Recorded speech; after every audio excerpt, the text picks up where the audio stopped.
pastor que está apoiando Lula, se converte. Se converte. Eu vou dizer, se não se converter, porque o Senhor é pastor, porque é o Senhor conhecedor da palavra de Deus, a ira de Deus virá sobre o Senhor.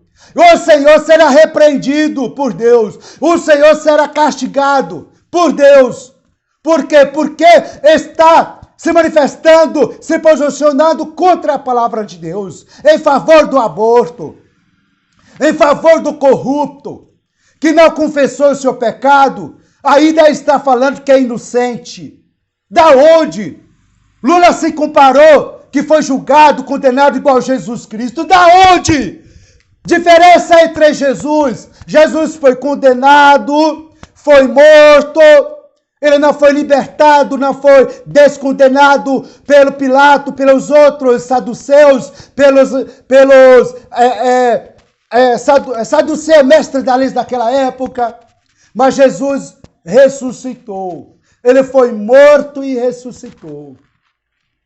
Jesus não foi libertado igual Lula, não. Libertado pelo homem. Só o Barrabás que foi libertado pelo homem.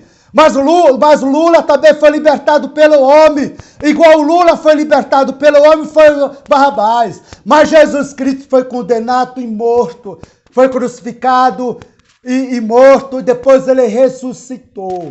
Agora vem comparar que o Lula foi condenado e foi inocentado da onde? Vai estudar a palavra, a lei.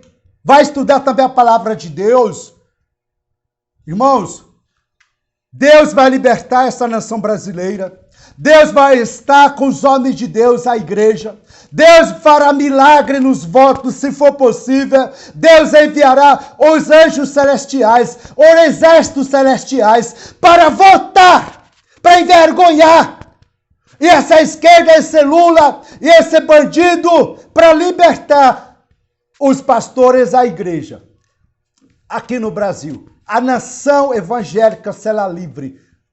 Por Deus.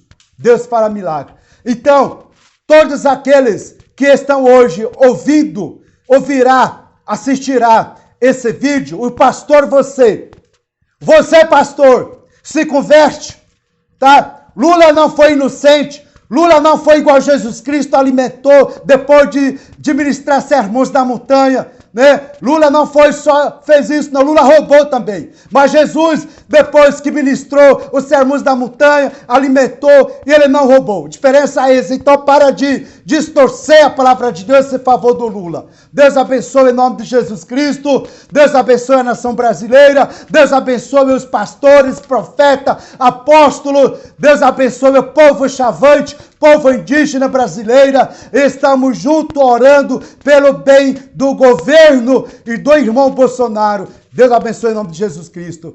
Amém.